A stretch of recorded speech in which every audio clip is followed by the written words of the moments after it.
I wash my soul in the ocean, in the tears of God, I let it go.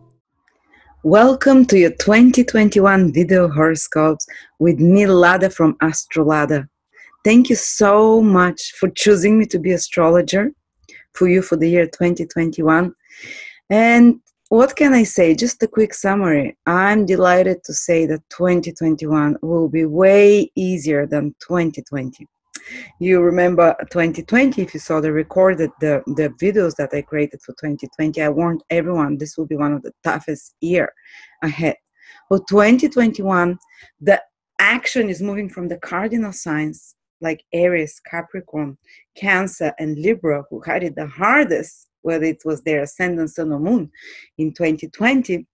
It's moving to the fixed signs, which is Taurus, Leo, Aquarius, and Scorpio. And when I say action, it means they'll have life-changing events. They'll have something that takes them to the next level. But passing from one level to the other is always a bit more difficult. Especially fixed signs, they don't like changes so much.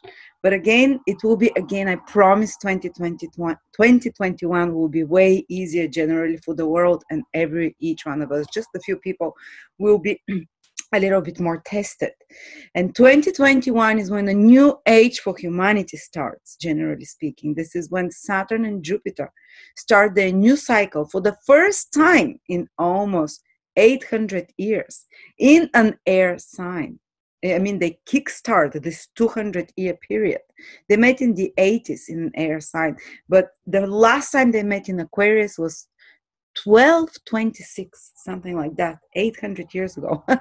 So we'll start a brand new life, brand new era for humanity. You can check out my video, which is for free on YouTube, about the year 2021. For the whole world, there is new hope. Aquarius energy is coming in. There is a new hope for humanity, new future. Life will start splitting into society will start splitting into, not in a bad way, but in a way that instead of fighting and not seeing eye to eye, it will separate somehow. There will be people that want to live alternatively and people that want to follow the normal rules. But anyway, let's get back to you because those horoscopes are specific for you. So let me tell you what you need for those horoscopes in order to work for you. You need to find out your sun, moon, and ascendant signs. I want you to check all three of them. If you can't afford to buy all three, just listen to your ascendant sign at least. But you need to know your time of birth to listen to the ascendant sign. And you need to know the degree as well. And if you have time to watch all three videos, the ascendant, sun, and moon, then listen to the specific degrees when I speak about the moon and the sun especially. For the ascendant, pay attention to everything, the houses, whatever. For the sun and moon, especially pay attention if I mention your specific day of birth, if it's the sun, or the degree of the moon as well. The houses can also be relevant. Who will be affected most? Everyone feels affected by the ascendant sign, but you need to be very correct with your time of birth. Like if your mom told you between 2 and 3 o'clock, no, it's like you need 2:34. For example, p.m. And within 2-3 minutes at least to have your correct time, or 5 at most. So listen to your ascendant sign and the degree, start with it. Then listen to your sun sign. And of course, with the sun sign, you just know which day you're born, but you can check the degree as well. Listen to your moon sign. If you're born during the day, which means before the sun set, while the sun was above the horizon, the sun sign is very important for you because the sun becomes your ruling light. If you're born at night, like I am, when the sun has set, you have to find out what day the sun set on the day you were born and rose. So when you know your time of birth, whether it was day or night. So if you're born at night, the moon, it will be very important for you because the moon becomes your queen, the light. So, but I would advise, listen to 3 of those, ascendant, sun, and moon. If you're a woman, the moon sign is usually very important. If you're a man, the sun sign is usually very important. If you're a woman in a competitive career or who has her own business or who is very much into her career, the sun sign becomes very important because the sun sign is our goals, is our masculine side, taking decisions. Let me tell you what the difference, the subtle differences between listening to your ascendant, sun, and moon is. With the ascendant, it is the physical body and your fated events. They're kind of pre-recorded for you. You really see the ascendant sign in when you, if you have your correct time of birth, you would see it as basically as events that materialize, that are happen around you, and they've been already, usually they're like preset somehow. They're set in stone. The ascendant is the most material aspect of the whole horoscope. It's kind of like our path, our destiny, whatever you want to say, the destiny of the soul. It's a little bit, we still have free will to some extent, but the ascendant is one of the most set ones. So you'd see very material manifestations with the ascendant sign. With the moon sign, the moon is the soul and the feelings. So a lot of women, because women are more connected with their feelings, tend to actually resonate a lot with their moon sign. And they're like, yes, those things for the ascendant sign are happening, but what really, where my whole heart is and where my whole attention has been and where my whole excitement has been and my focus or pain or sadness, whatever, has been as per the moon sign prediction. So do check it out. While the sun sign is, and the moon sign is, again, the moon is connected to the past, so it's a little bit more karmic. It's something that has been maybe programmed for the soul before our birth type of thing. While the sun sign is the spirit, where we have the most free will. And with the sun sign, people often resonate when they listen to their sun sign. They say, wow, it's so correct. Especially people, the more self-sufficient and independent you are, the more and how do I say, the more it's the sun is where we have the free will power. And this is where we can influence the sun sign prediction, the events, the most. And this is what usually our goals, our dreams are about. The sun is like this ideal of the spirit where you want to reach, something that feeds your spirit, so to speak. So that's why a lot of people, especially in the West or in more, where people have more free will generally in countries like that, to determine their life, to determine that direction in life, because there are a lot of countries you cannot still do that. Some countries are still set like 1,000 years back, in mentality. But where there is more free will, usually in the more developed countries, or then the sun is very powerful. People can feel the sun very powerful, especially people that, as I said, men feel the sun very strongly. Women who have their own goals, who have freedom to go after career and things like that, to create their own careers. And especially if you have a stellium of planets in the same sign as your sun. For example, I'm Aries sun, but I also have their Venus, Mercury, Mars. So then I would feel the prediction from the sun sign very, very strongly. Maybe not as strongly as the ascendant, but it will be up there. And with the sun sign prediction, we have the most ability, when you listen to it, to take the higher road, to use our free will to change things to the best manifestation possible. With the ascendant, with the moon, well, with the moon, if you can control your feelings, but it's harder to control your feelings. With the sun sign, if you can control your thoughts, it's easier to control your thoughts than your feelings. With the ascendant sign, it's kind of more like set. So I told you this. How do you find out what your sun, moon, and ascendant signs are? You can, let me share my screen with you. You can go to my website, astrolada.com, where you can find any other, astrolada.com. Here it is. You can find any other astrology website, but I have this free birth chart calculator. You can go there. You can enter your details, your name, whatever it is, your birth time. Let's say you're born, okay, maybe you're not 8 years old, but the minute, you don't need the second. Very few people know the second. Your town, I'll say New York, continued, so it's easier. And here from the drop-down menu, you find out which New York it is.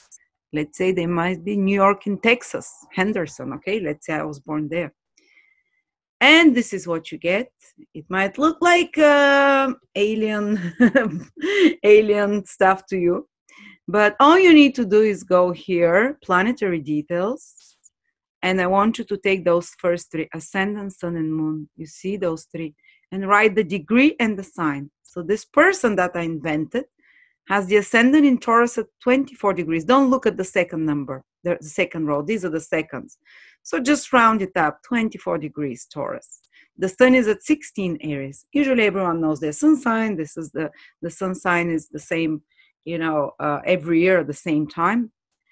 And the moon sign of this person is Libra at 8 degrees. Write those down. And if you hear when you're watching Libra, for example, we mentioned Libras born with sun, moon, or ascendant from 3 till 9 degrees, they would feel this influence very strongly. Well, 8 degrees is within that influence.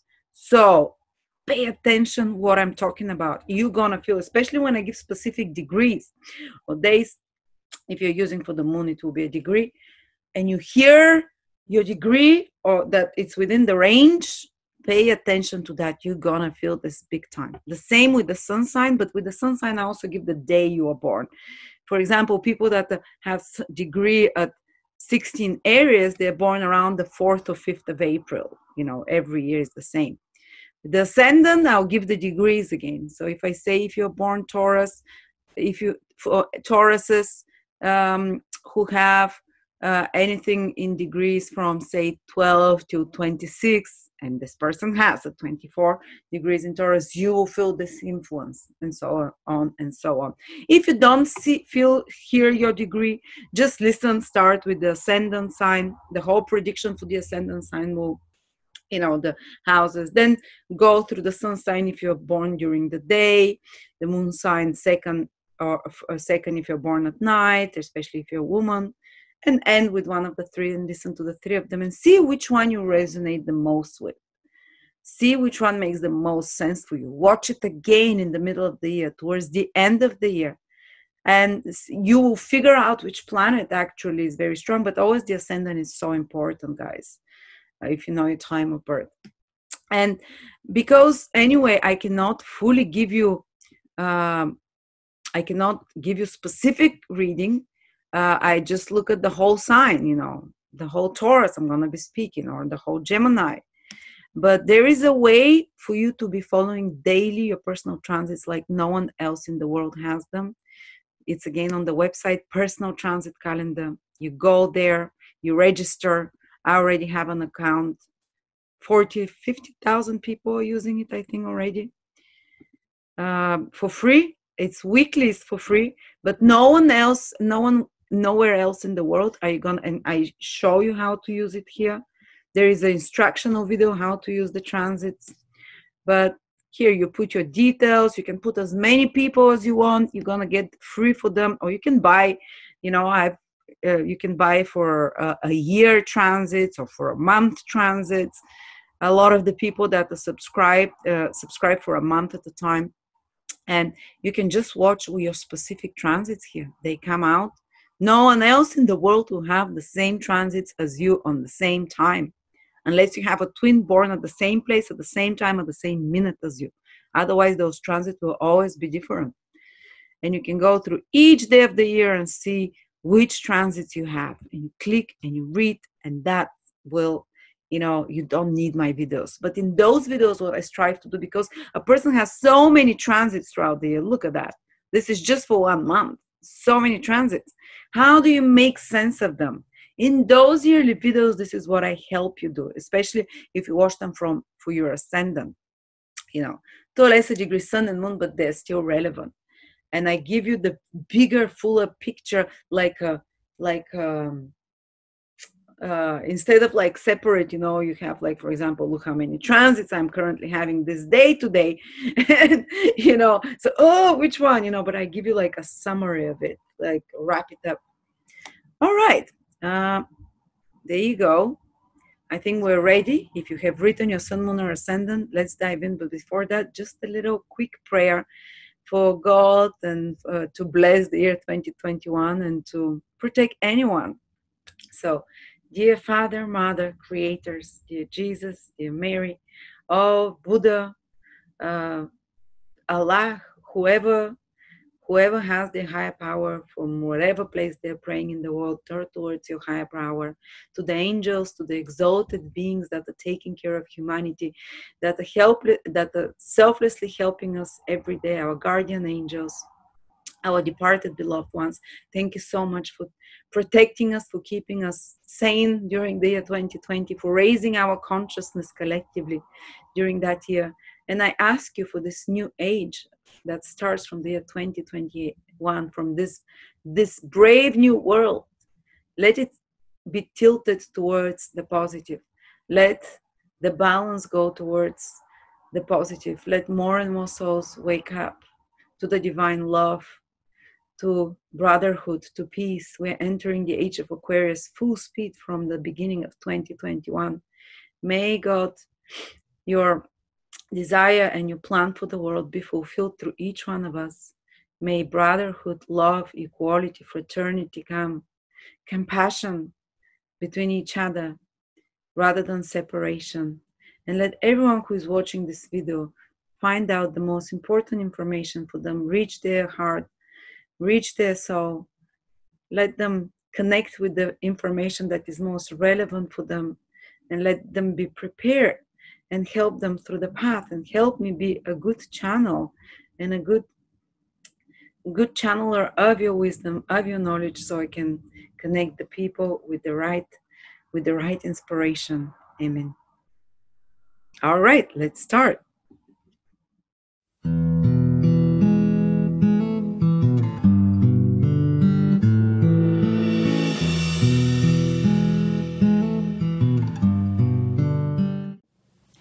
Virgo Sun, Moon, Rising 2021. Well, let's start a bit with a recap of the past 1 year, 2020, even 2019 before that, because the most important planet, Saturn, which shows us the karmic lessons, the areas of life that we have to work the hardest at, that usually frustrate us the most, but also which we master by the end of that process, has been in your 5th house. And in 2020, even Jupiter was there, the two most important planets that determine our position in society, our material manifestations in life. So if this is Virgo here, from 2018 almost, Saturn has been in your 5th house, which tends to be a bit hard because the 5th house is your confidence levels, and Saturn lowers. Saturn brings them down. Saturn always gives some test for the 2.5 years that it stays in the 5th house, that hits you on the confidence level. But the ultimate goal of Saturn has been not just to smash your ego, but to basically to break down the what feeds your ego, which is insubstantial, which is not on solid ground, and to rebuild it on more solid ground again. And other manifestations usual of Saturn in the 5th house, like it's been in the past 2.5 years, is that it maybe dried out your fun in life. 5th house is to enjoy yourself, the flow, to flow like a child, to go and sing in front of people, to go make others laugh, to go out and play like a child. And you're probably thinking, what is that? I've forgotten what it feels to be like that. Because Saturn there is also the heart chakra, the 5th house. It kind of dries out that area of life. It kind of restricts the fun in life, sometimes because of responsibilities, or sometimes because of disconnection to this vibrant life source energy, because the 5th house is the house of the sun naturally, where this vitality, connection, excitement about life comes to us. And Saturn might have disconnected that for 2018, 2019, and even 2020, because it was still in your 5th house. And of course, for many of us, not just Virgos, fun was stopped. In 2020, we couldn't go out, meet with people, enjoy our normal hobbies. But maybe Virgos felt that especially strongly. I know I have my sister-in-law is Virgo rising, and she's been like quite, her biggest pleasures were traveling and meeting with friends, and that was all discontinued, and she took it very hard. And but you know, this is the end of it, guys. Saturn is coming out of your 5th house. I think that Virgo suns and Virgo moon people maybe felt it a bit less, especially Virgo sun people, because Saturn being in the 5th sign from your sun sign, if you're Virgo, was probably very actually, in for the ascendant and for moon, but to a lesser degree, was probably very stabilizing for your career. Maybe you made some career or goal changes, because the sun represents those things, that really created more stability in your life. Maybe more work it brought again, but it in kind of, because of the trine, if you're working on someone, following some goals, maybe it stabilized them. But emotionally, Saturn transiting the 5th house, even when Jupiter was there in 2020, it could not help much, because Jupiter is quite weak in that sign, in Capricorn for you. But it probably kind of drained that natural spontaneous creativity. Or another thing it could have achieved is that it created more structured creativity for you, that you had to be more planned. Another thing it could have done is that some of you might have been able to turn a hobby into career or into work. That's how it drains the fun out of the hobby. Saturn in the 5th house. When you turn a hobby into work, you know, a career. Another thing that Saturn could have done in the 5th house is really slow down your love life for the past 2.5 years. Either block it, non-existent, or maybe because of responsibilities, the romantic part of life was more difficult to access. It had to be planned. Maybe it was not as spontaneous. You know, planned romantic things do not sound as fun. Just like planned, you know, fun activities, like you have to force yourself to do it. But also it might have given you, you know, quite a good retrospection of, even if there are sometimes people undergo when Saturn is in the 5th house for 2.5 years, while it was for you, you know, we're talking about the past still, up to the end of 2020. Saturn transiting the 5th house can give some crisis in romantic relationships. Or can give you it's like a reevaluation time to really realistically look at how much you give love and how much you receive. Usually there is a dissatisfaction, and usually you notice the mistakes that you're making when it comes to romantic relationships in your marriage or when you're dating someone. And often sometimes there might be a heartbreak. Sometimes a person experiences a heartbreak when Saturn transits the 5th house, because it wants to teach you to be more cautious and take care and put the right boundaries and responsibilities, and you know, to rethink who you share your love with, who you give and receive. And often this can happen through some kind of crisis. They might have been revisiting and thinking about the past, about the past relationships, trying to work through those hurts that happen in love. But because Saturn is coming out at the end of 2020 from your 5th house, these lessons are finished. So you had this rare opportunity, let's say it this way, because planets always give us an opportunity to really rethink your approach in life, the sense of inadequacy and unlovability, to reframe it, to work on it.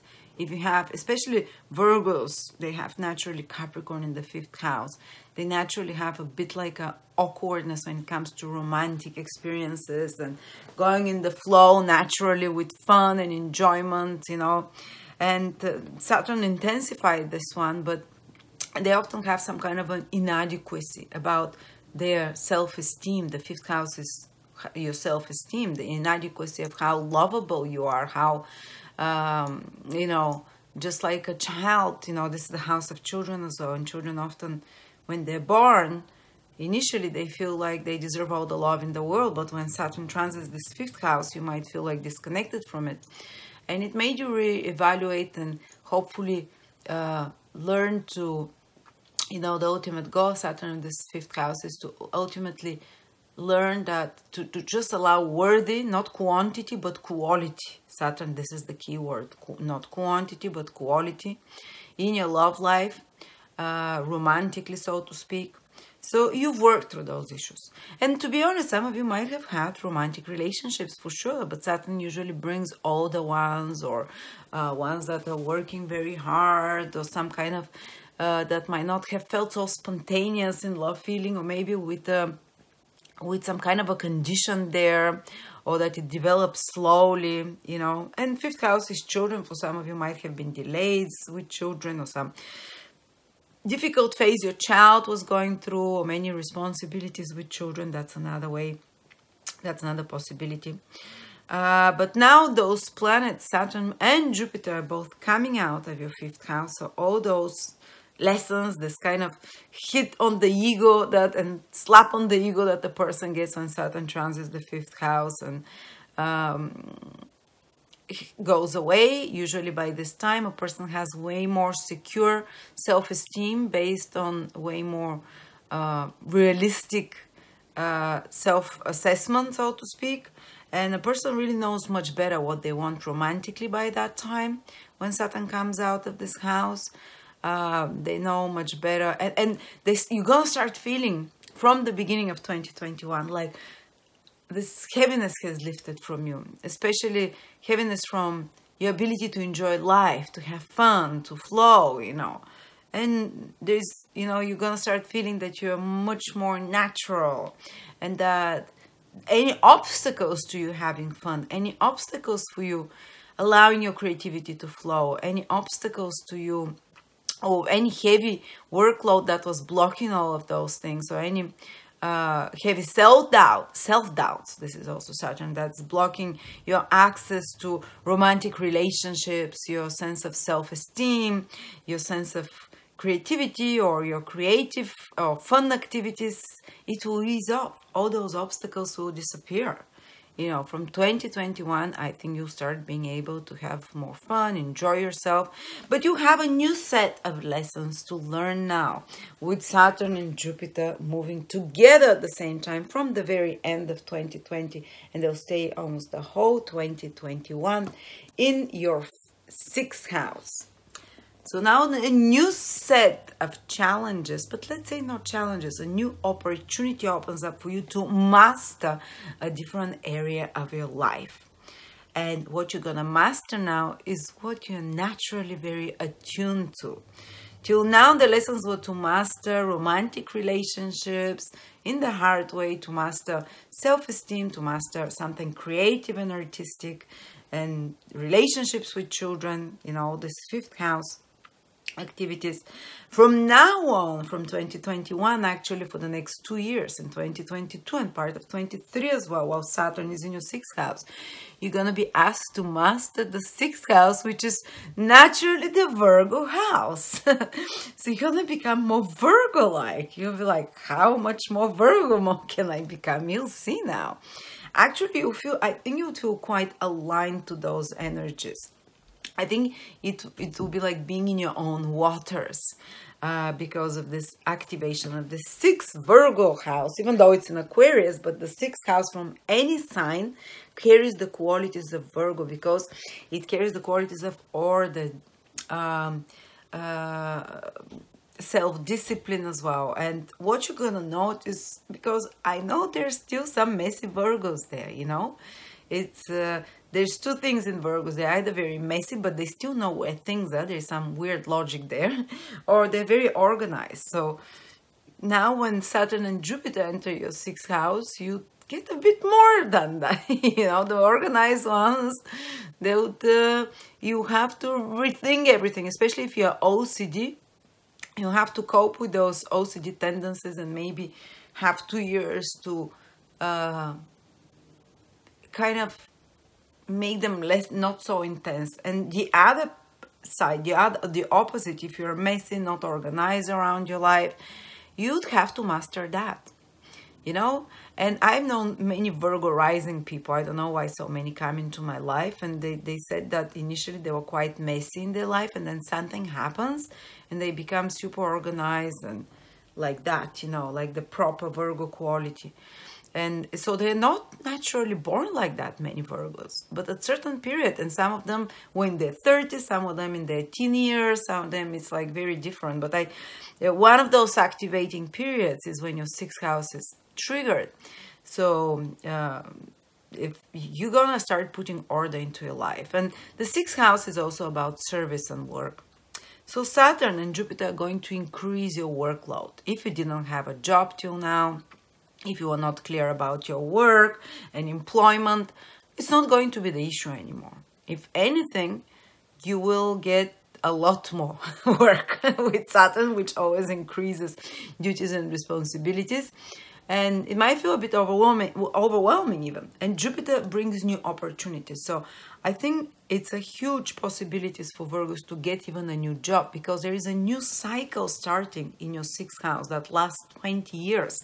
Saturn and Jupiter join and meet exactly at the cusp, at the beginning of your sixth house, at the end of 2020, and that determines the next 20 years almost, at least half the cycle, the next 10 years. So if you're starting, and there's a big possibility in 2021 that you'll start a new job in a new place, in a new environment, even with new people. If you're starting something like that, this will honestly have the possibility that it stays in your life for many years, and that it determines your employment and work situation for many, many years ahead. And I think it will be something meaningful that comes to you, because Jupiter, the planet of meaning, of purpose, of guided inspiration from above, your higher self will direct you, or will direct the right opportunities for service and work and employment to you, while Saturn will give you the perseverance and the steady energy, despite of it being hard, because it will be hard, and possibly especially if it's a new area, or if it brings more responsibilities than normal, and it will, because it's just Saturn. You need to tend to be patient. You need to give it 1-2 years until you settle into it, until you master it, and that's how long it's gonna take, around a couple of years from now, 2021, 22, to master that area of new service that's very likely for you, or new added responsibilities and duties that come to you. But as I said, it will have a meaning for you. It will be a career very likely that brings opportunities, that expands, that it's like aligned with your purpose. This is Jupiter. And it will, even at the beginning though, it might be difficult, and I cannot tell when exactly it will happen in 2021. Might be from the beginning, because there is a huge stellium in Aquarius. The Sun will be there, Mercury will be there, Venus will be there in January, part of February. That's a very strong period for all of those things happening, but it can happen throughout to the end of the year. Also, if you're already in the right career that you like, or you have your own business, for example, with those planets moving into the sixth house, it indicates that you might be able, especially Jupiter allows to expand your business, but gradually, because Saturn is also there, with the condition of extra work. So maybe your work hours will, even if you're self-employed, whether you're self-employed or whether you are working for someone, it's like expect that you would work over hours, like extra hours, and that can actually increase your income, because Jupiter makes a positive expanding aspect to your second house of finances. So does Saturn, and this is a strong indication when Saturn, and especially with Jupiter, are passing the sixth house, that one can make more money, but the money comes by doing extra hours. So it's kind of extra work, or working longer hours. And usually, I've seen people who are born with Saturn in the sixth house. They're natural hype, kind of what's that called, workaholics. So you'd go on that line for a little bit, for a year, a couple of years. In 2021, you'll start with lots of enthusiasm. In 22, it might wear off for a little bit, because Jupiter comes out of the sixth house, so the joy wears off and it becomes more mundane, but it's still a lot of responsibilities and duties. But believe me, by the end of this period, by 2023, when Saturn comes out of your sixth house, you'd have really solid foundation in your work life, in your You might have organized your business or your responsibility in a more neat way. And you can start already from 2021. Not only with your work and office, that you kind of streamline, and because Saturn likes to make more minimalistic, to really, because the workload increases, so a person is almost like forced into deciding how to choose just the most to prioritize with their tasks and errands. And even if you're not someone who works, it's like your responsibilities at home or duties and errands will also increase, you know. And you have to, because they increase, the ultimate goal of Saturn transiting the 6th house will be to teach you how to prioritize of what's important, so you don't go like crazy doing every little detail of everything and answering 200 emails per day and wasting time, but instead thinking, okay, I'm going to answer emails only from those and those clients, or only from those and those questions, only the most important task. I'll arrange my work in order of importance. So for example, like when I first started working in my business, I was giving so much time to every little thing, and I would end up working 18 hours per day, and it was a mess. And it took me years to figure out that how to prioritize, and you'll do it in a crash course, especially 2021, 22, what to do with your errands, with your life, with everything. You know, everyone has a list of things they have to do. This is the 6th house. Errands to run, work to do, your daily routines when you wake up. Well, you're going to have to simplify them, first of all. This is Saturn, to simplify them and to put the ones with the highest priority and importance on top. So you'll learn to discriminate between what is most important to do and what is less important, and this way, how to organize your time. You know, so it's fantastic. The Saturn loves transiting there. You'd love to do that. Virgos naturally are drawn to such things, to categorizing and by importance and lists and stuff.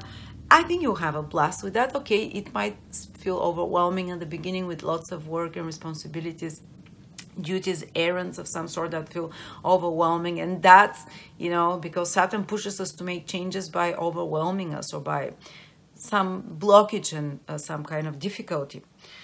So you learn to prioritize those things, and don't worry, because in 2021, even if you don't have a job, Jupiter brings opportunities for a job and for career. You might juggle even a few things. If it's your own business, you might be expanding again. Gradually, though, Saturn is there. Don't jump too fast into things. You're doing the hard. You're kind of like building foundations now in matters of work, of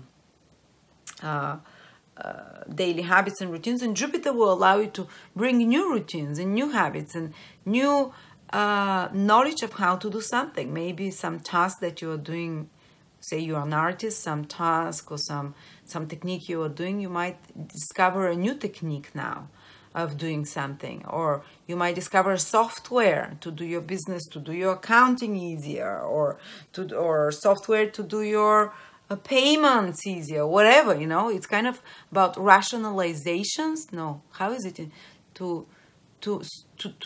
Jupiter will bring you knowledge and information that to simplify your work or to organize it, to help you expand it while having more control over it. Saturn is more control, Jupiter to expand it. So be open to such new tools.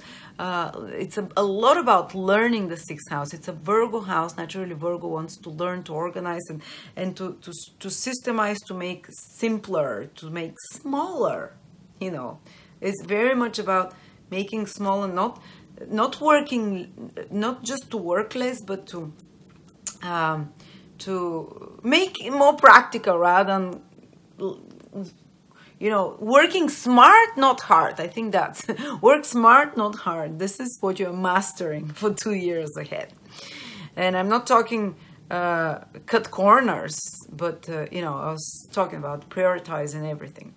6th house is also employees. If you have employees, you might initially even, you know, the Saturn might bring some difficulties and delays, just like it can do with work, some complications there, some difficult knots with your workmates and your work environment and your work processes that you'll have to untangle. that you have to mobilize all your concentration and resources and powers.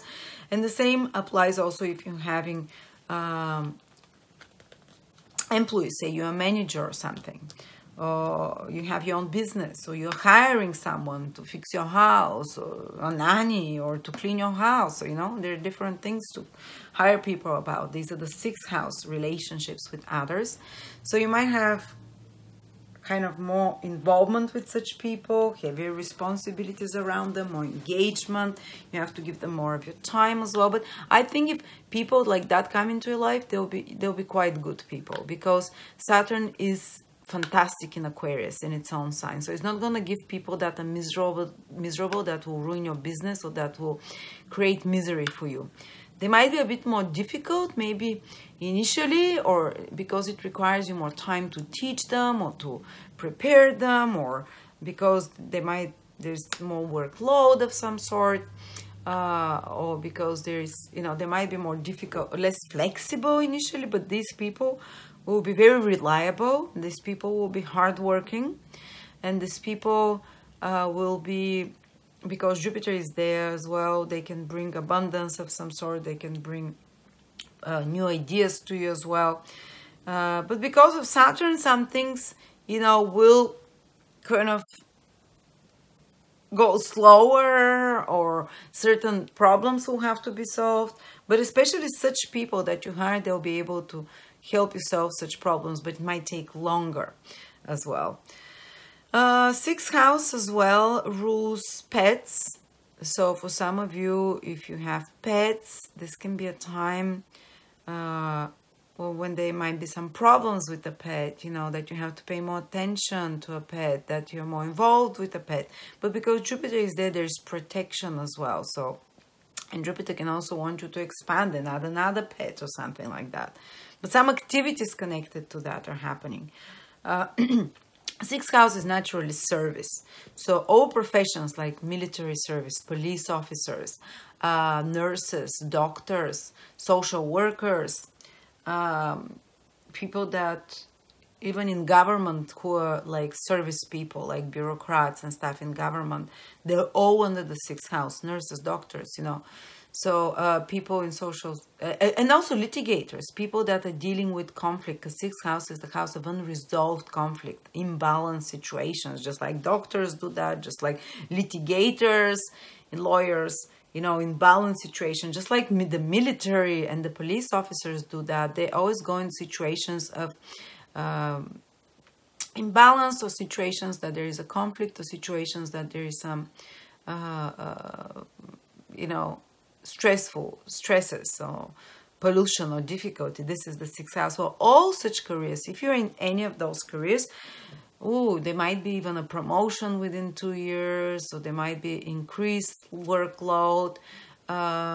You can definitely be highly sought after. You can do your grand masterpiece of work there.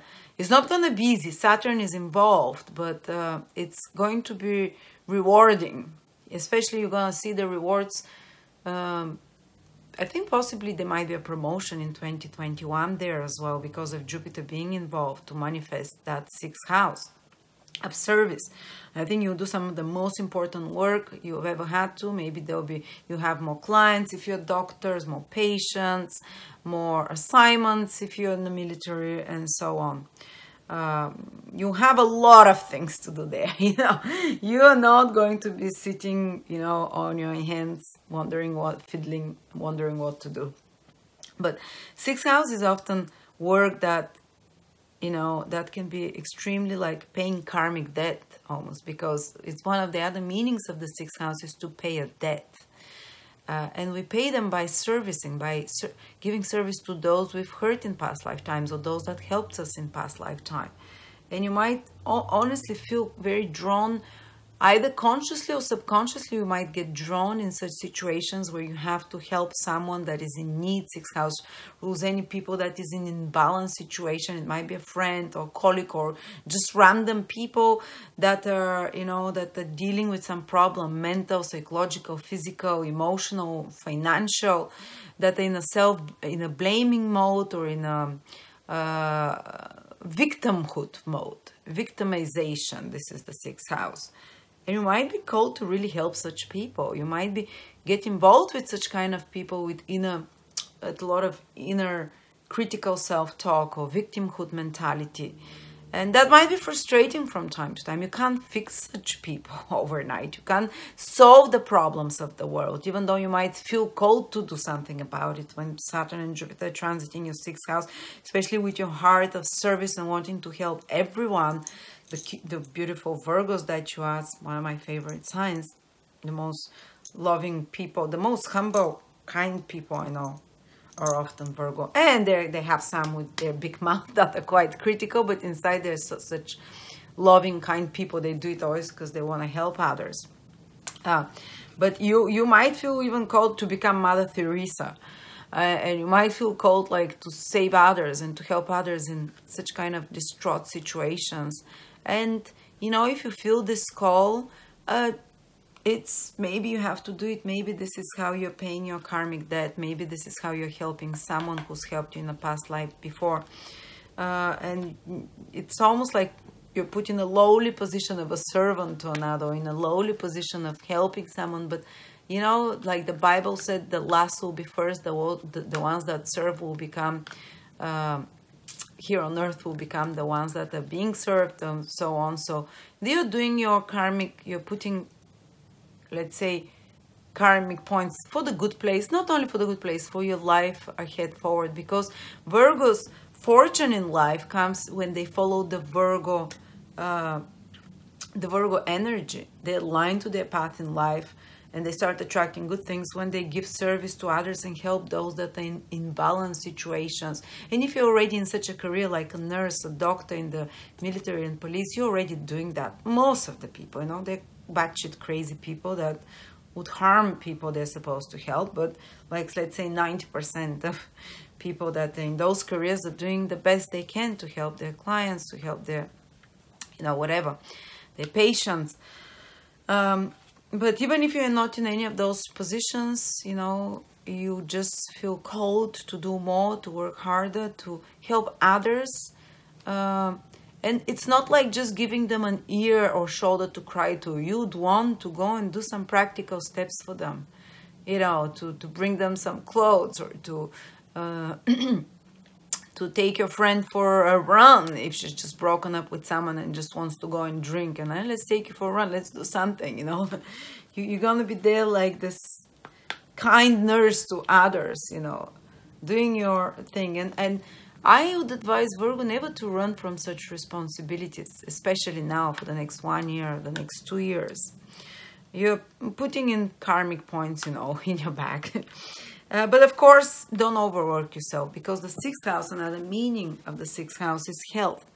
And here there can appear some chronic health conditions with Saturn. Saturn is a chronic planet, especially from overworking and especially from not taking care of yourself, your body, your mental health or physical health balance. Because remember, the sixth house is the house of lack of balance and how we learn to address issues that are imbalanced. And for example, you might start getting some chronic issues because you're slouching and you're working on your desk for 10 hours a day and you don't walk enough, or you're not eating your vegetables, you're not drinking your smoothies, you know, you're not taking enough supplements. Or nowadays, almost everyone has to take supplements, because who eats fruits and vegetables all day long? Or if you're not, or it might be that you've just, you know, it might be posture related, might be a toxic environment situation.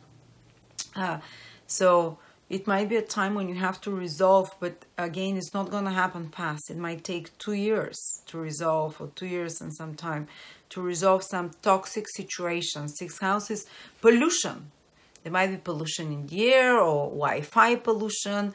And if some health problems start coming up, the first things I want you to check is, because the health problems that come when Saturn or transits the sixth house, the health problems due to the environment we live in, whether it's toxic emotionally, physically, you know, psychologically, or due to something we do, the lifestyle we lead.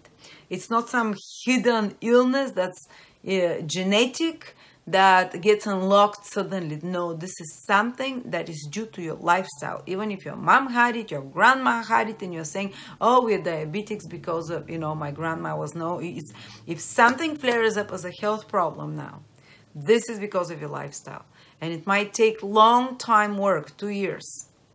But from 2021 already, you'd start getting the answers how to resolve this problem, because Jupiter is involved there, and Jupiter will give you good doctors, will give you good medical literature, or good intuition about what you have to check. For example, if you're, I know many Virgos that have issues with their intestines, because Virgo naturally rules the intestines, so does the 6th house. Like the stomachs are more bloated, they're more sensitive with the digestive system, and you know 75% of all illnesses start in the digestive system.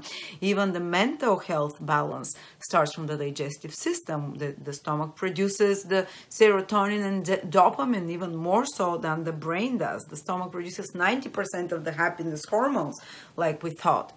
So Virgos, it's part of their destiny to learn how to rebalance unbalanced situation, how to live healthy, in a sense, how to have a healthy gut flora, how to, and often, you know, how to balance emotional and physical states. And this is what you're working on for 2 years. Very strongly, it's a focus.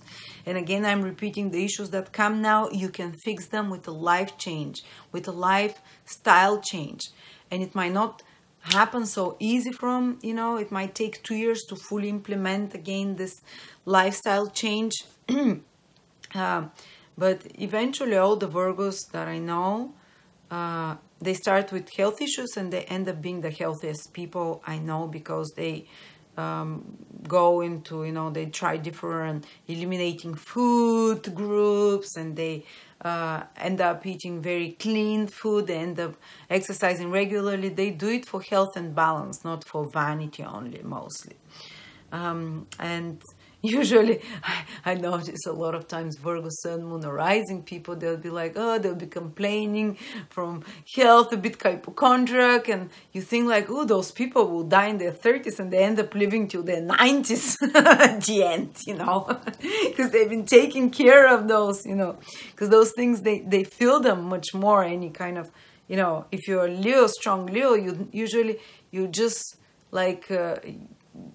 you don't have any complaints and then just drop dead from a massive heart attack. Well, Virgos start feeling the symptoms from decades before that, and that's why the sensitivity there. Virgos have a lot of allergic reactions to things as well, because their digestive system generally and the whole health overall is more sensitive. But because of the changes they do, they prolong their health and life a lot. So yes, this is what you'll be mastering, taking care of that beautiful body of yours, that instrument in your lifetime. You're here to really appreciate it, to understand its workings as well. You'll be tackling some unhealthy habits. Now, so many people I see when Saturn, especially with Jupiter, 2021 will be great year for that. 2022 becomes a bit more harder because it's just Saturn there. But 2021, you can tackle a bad habit, especially one that involves a substance, that involves, because 6th house rules any chemical substances that are poisoning the body. So eliminating drinking for some of you. And usually the changes that you do with substances and addictions and health, well, Saturn and Jupiter transit your 6th house, they stay in your life for life usually. They're like life-changing. They have long-lasting effect. And again, you might struggle at the beginning because Saturn initiates that. It might be a long period. It might take 1-2 years till you fully feel you're out of the, out of the habit. But you have to try over, and it might take many restarts, like quitting drinking or quitting smoking or quitting sugar. It's about eliminating something poisonous chemical, or quitting gluten for some of you. These are all things that many Virgos are sensitive to. Or eliminating dairy. All those things Virgos have to be a bit more careful with. And Especially the nervous system is very sensitive as well, because Aquarius rules the 6th house of health problems, and a lot of the foods they eat can affect their nervous systems and create nervous, anxious, anxiety states. And I would highly recommend you to start experimenting gradually, slowly. Don't do radical changes. It is Saturn, after all, that is in the 6th house. Jupiter will give you the enthusiasm and the right information and the state of mind of readiness and meaning. Now you're doing it with meaning and purpose, and it will bring you the right resources and information. Not just, you're not gonna have to figure it all alone and make a lot of mistakes, but you have to try over and over and over again. This is the energy of Saturn. Try, repeat. You might have to pick up yourself again. Maybe you might have 100 day ones, you know, starting all over, or you might get it very fast from the beginning. You know, I think with Saturn, though, there will be like a repetition. It might be on waves. Or you might have first to try and eliminate something, then change something in your health, lifestyle. And by the end of this process, you'd have, I can give you an example. My little brother, who is Leo rising, so he had Saturn for 2.5 years already, before that, you know, and Jupiter as well. So for the last 2.5 years, he totally transformed his body. He became like a Greek god type of thing. He's had health, weight problems for many years, and now at 22, he started at 20, at 22 now, his body is like chiseled, every muscle, you can see it, and he was measuring his food and how much he eats, and like tzika, you know, it's incredible. What transformation you can do, but it's gradual. You don't see it overnight. I mean, you have to be really persistent with Saturn. You do it on a daily basis, a little bit every day. It's not going to go like a crash diet and you're going to lose all this weight. With Saturn in the 6th house, it's a lifestyle change, 2 years transition, long-term commitment. And I think if you start living and eating like that, you keep it for life. And usually it means eliminating something or limiting something, or smaller quantities, but more often repetition with smaller quantities and more quality food. This is again Saturn. Well, Jupiter there, again, I think it will increase the enthusiasm for such activities initially. Also some health problems. Saturn might prolong them for a couple of years, working on them little by little, even if you feel sometimes like desperate. Why is it not changing? You believe me, you'll see the change, you'll see the difference. By the end, Saturn comes out of the 6th house. You just have to trust me, remember those words. So if you're someone who, like me, constantly tries to quit bad habits, and finally when I had Saturn and Jupiter in my 6th house this year, you know, I'm also Leo moon, I finally was able, after trying for 20 years to quit drinking, I was able to, I was not like alcoholic or anything, but I was like twice a week, party, binge. And finally, after many repeated efforts, I was able to do it, and it's sticking, you know, and I'm only seeing, but it took me 2 years trying, and I was like, many times, because Saturn is involved, you just don't feel you're making any progress. You might feel like you have to constantly white knuckle it. And while Saturn now started coming out of my 6th house, there from the moon, it starts like, wow, I've implanted it as part of my life. I no longer kind of idealize it, so it becomes a habit by that period. So that's what you're in for, guys. Be prepared, get armed with patience. I think you are very attuned to that task. I think you're naturally very attuned to any such task, to perfect your health. Some of you might get obsessed with, you know, health and such kind of stuff. And by the way, also careers that are like nutritionists, that are careers connected with food, with healing food, or with exercise, like someone who is a workout specialist. What is that called? Trainer. You're gonna have probably the most important 2 years, starting with 2021, an opportunity to expand your business gradually, starting from 2021. All such careers. Or even if you're not in such a career, you can start such a career, or you can start really kind of hype up your self-caring routines, and be some kind of like a health master by the end of this period. And if you're not paying attention to your health, then the health issues start flaring up. You have to cope with certain changes in your body and so on. But again, as I said, just a little bit of changing here, diet, tweaking there, and trying different things. Not overnight, huge thing, that's it. You know, Saturn doesn't act like that. Maybe Jupiter might make you enthusiastic to try it, but little adjustments, little by little by little, and you get to there at the end. Sixth house is also the house of debt. You might have to be managing and dealing with the debt for the next couple of years, trying to consolidate, to resolve, to work on, to fix some debt that you have. And we're talking, for example, a loan or whatever, you know. And, or if you have, you might not be able to fully pay it off before the Saturn moves out of the sixth house, which is there for 2 years. But you'll be working in steps towards resolving such a debt, maybe even increasing your work hours. It might be connected somehow, so you can come out of that, or you can make it streamline it, make it easier to manage. Sixth house is also one's enemies. Let's talk interesting things now. People that you have conflict with, people that you know, it's open conflict. It's not someone doing stuff behind your back. It's basically might be sometimes even a spouse, if you're in that stage of a relationship where it can lock a marriage into this kind of if a relationship is not good, it can lock it in a constant state of imbalance, because Saturn is kind of slows down and locks the house, and the imbalance states is the sixth house, the imbalance states of relationships as well. It can lock it in without resolution for a bit till Saturn moves into your seventh house. But actually, I think there might be movement, because Jupiter goes from 2022 in your even part of 2021 into your seventh house just for a little bit. It dips in there for a couple of months. How much is it? From June? No, let me see. From when? Oops, sorry. June. It becomes retrograde June the 2nd. From May,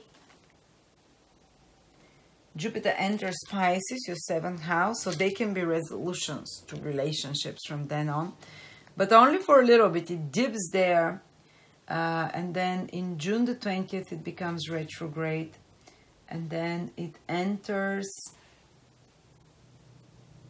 where is that? It enters back into Aquarius. Sorry, June it becomes retrograde. May it enters Aquarius. Oh, I have to look at me. I'll just let you know now. Sorry about that. Why didn't I prepare for that?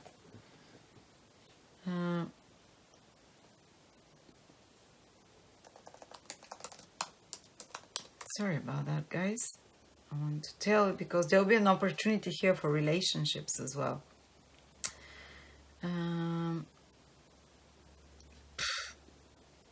It's not only work this year.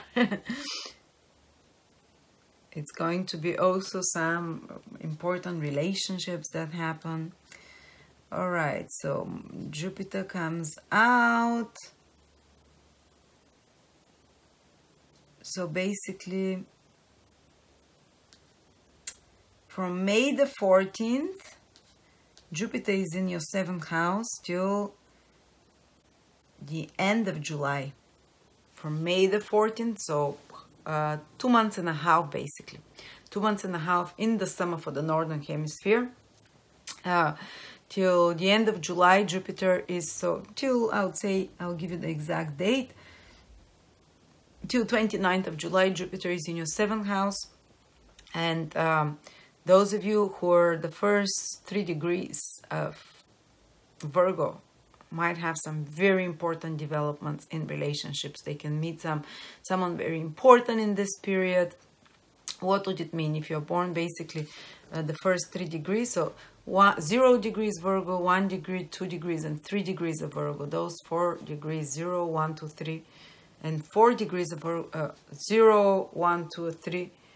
degrees, they can have something very important come to you from another person, like start a relationship, for example, if your moon is there, those degrees, or your sun or your ascendant, or attract someone, some beneficiary, or some positive contract, or partner with someone that will expand your horizon, or someone entering your life, even if it's not like a romantic partner, even though if you're those first 3 degrees, you can start a very important relationship, like marriage, like even, or take a relationship to the next level in commitment.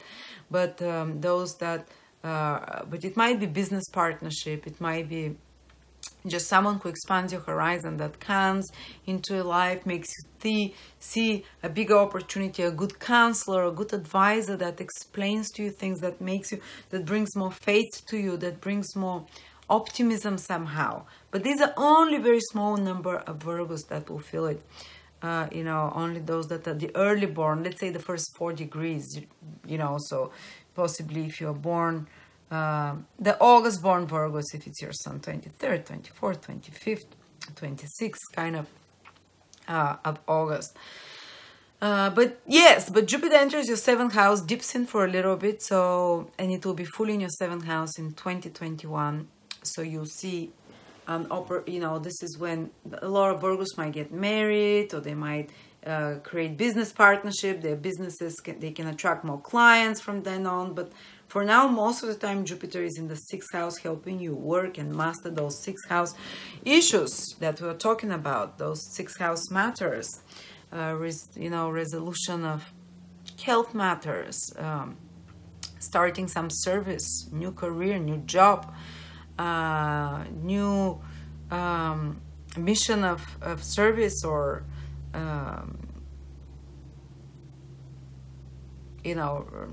sixth house can be also any kind of business that you're working on, preparing, and service business of any sort as well.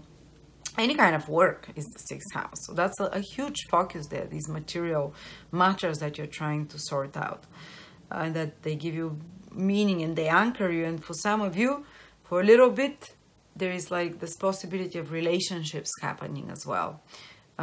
Those early, especially the earlier Virgos, like we said, a very fortuitous business partnership, relationships, personal relationship, commitments as well. Falling in love type of things as well.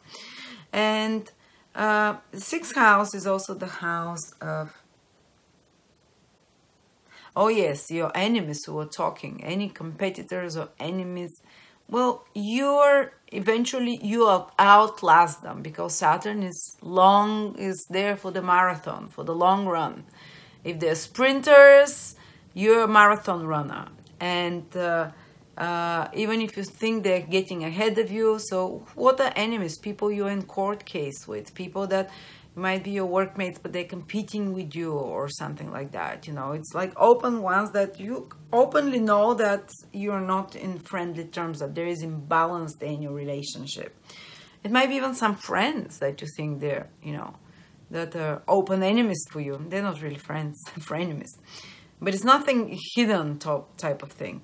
You're directly, openly, in a situation, your marriage partner can be that you have a conflict there. Marriage partner, anyone basically. But if there is this conflict situation, this is the 6th house, and it might get drawn out, such a situation, for a couple of years while Saturn is there, but you outlast your enemies. That's what happens.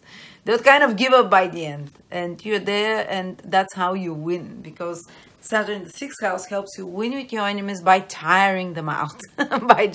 You're just there on the long run, and even if they're like most successful initially, it looks like they're gonna win. No, you outlast them. So that's how it plays. All right. Some of you might even want to help, might get some in Ministry of Service, to help those in need. Some of you might even want to go to other countries and help those in need somehow. There is a possibility, an opportunity for you here.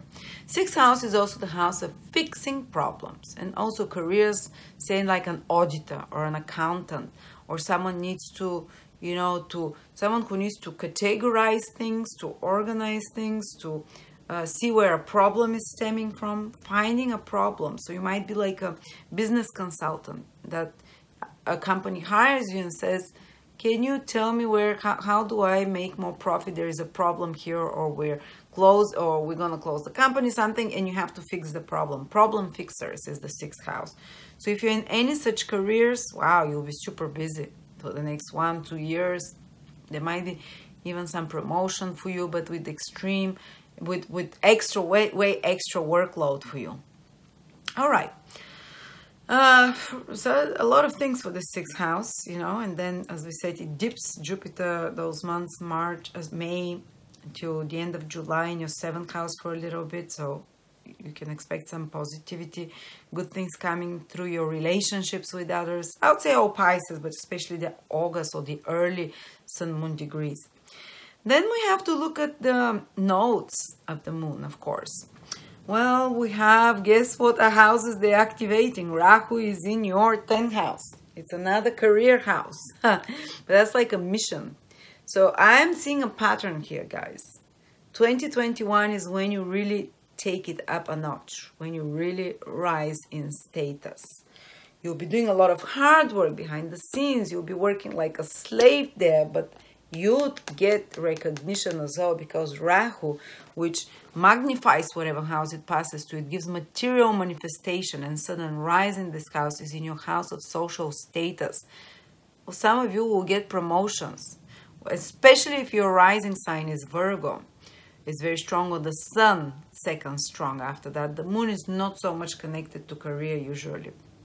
So, especially your rising sign in Virgo, or ascendant ascendant or your sun, there can be a rise in your social status by a promotion, and of course it brings extra work, like we talked about that, your responsibilities. But this is the service, the work you do. This is your highest mission. This is here vocation. We're talking about, baby, not just work. So whatever work you're doing, it will be meshed. It will bring some kind of sense of purpose or vocation to it. And Rahu can help you also suddenly switch, because Rahu has this very unexpected energy. The ancient Vedic astrologers, they almost like describe it like Uranus type of thing. And it can bring, and to experiment, to investigate, to try to experiment, to flip, to switch something quickly, to try something that you've never tried before. So some of you might try a new career, a new worldly responsibility, new role, as I said, that they've never tried. They can be a big promotion or sudden change in their career. When Rahu transits, it happens quite fast and quite quickly. I can give you an example. When Rahu was transiting the 10th house from my ascendant, I was just working as an astrologer for 1 year or 2 years in my own little website, and then when Rahu transited there that year, especially around the eclipses, I suddenly hired 10 readers and astrologers, and my business suddenly expanded, you know. So that's something that can happen suddenly, or you can suddenly enter into roles of leadership and roles of management and organizational, something. The 10th house is to organize, to structure, to be supervisor of someone, to have to lead in some way. You might be thrown there before you're even ready, because Rahu kind of puts us in situations that we're not prepared yet for. So it's kind of fake it till you make it. It throws you there like throws in the swimming pool and learn to swim type of thing. And you have to very quickly, you know, you pretend, and don't worry, it's not usually don't drown. So you fumble through it, but you make it. It's kind of scary, but you're thrown into that. This is very much the energy of Rahu. So, and often sometimes people even can apply for positions that are above their rank. They can even, I've seen sometimes when people's Rahu is transiting there, that they go and they break the rules of getting into a certain position and success in career. They don't go through the stepwise process of, you know, starting from here, then the next position. They can come from here to here when Rahu transits theirs. Usually it's like when they switch from one responsibility to a very different one responsibility career, and they might have to, you know, they're a little bit out of their depth, But there is this rise though in social status. So that's what I foresee for Virgos. There will be this, you might feel like you're out of your a little bit when it comes to the worldly responsibilities that are thrust on you, that you are craving. Rahu is where you develop a passion. Rahu is the reptilian brain, where we become quite desirous when it activates. The 10th house for social recognition, for status. So you're gonna be daring, and you're gonna go and try out to get into maybe companies that others would tell, wow, this is way above your grade, or to start like your own business or something, that, or to start like, I suddenly became a boss to 10 people, and I knew nothing about organization, and I knew nothing about supervising and managing. I was such a joke, but look, it's worked itself out. The Rahu threw me out there. I was like, I decided to take a risk. Rahu is take a risk. Try something you've never tried before. So you do this with such positions with career. You might even present yourself as someone, especially so that you don't really have skills for that. You might present yourself a bit high, and you'll be given an opportunity actually to get to a higher position and out of your depth, you know, a little bit, but you cope with it. Saturn and Jupiter, you'll be doing a lot of hard work in the 6th house. You'll be learning 6th house, the house of the disciple, I forgot to tell you. And Saturn and Jupiter, they say that you're also like in a role, some of you, of a disciple, of a apprentice, the apprentice. So you really, you know, you're not just gonna be striving for this ambitious Rahu in the 10th house, and you just want some high position, but you have nothing to give for it. Actually, you really put on your student cap, and you're really doing your best to master difficult learnings. And what is a master? What is an apprentice? Sorry, apprentice is almost like a servant to the master. They look, they copy, they repeat, they try over and over and over. They do the dirty job. Well, you'll be ready to do the dirty job as well, but you'll be aiming high with this Rahu in the 10th house. Rahu wants a sudden jump, you know. Yes, I'll clean the toilets, or I'll do the hard work that is necessary, say, to start my own business or whatever. I'll study and learn, but I want fast results as well, in the sense like I want quickly to rise, and Rahu can actually give you that. But you really have to do really Saturn and Jupiter, you have to be mastering whatever you're doing to perfection with extra work hours or whatever. But the promotion is possibly there, new change of direction in career.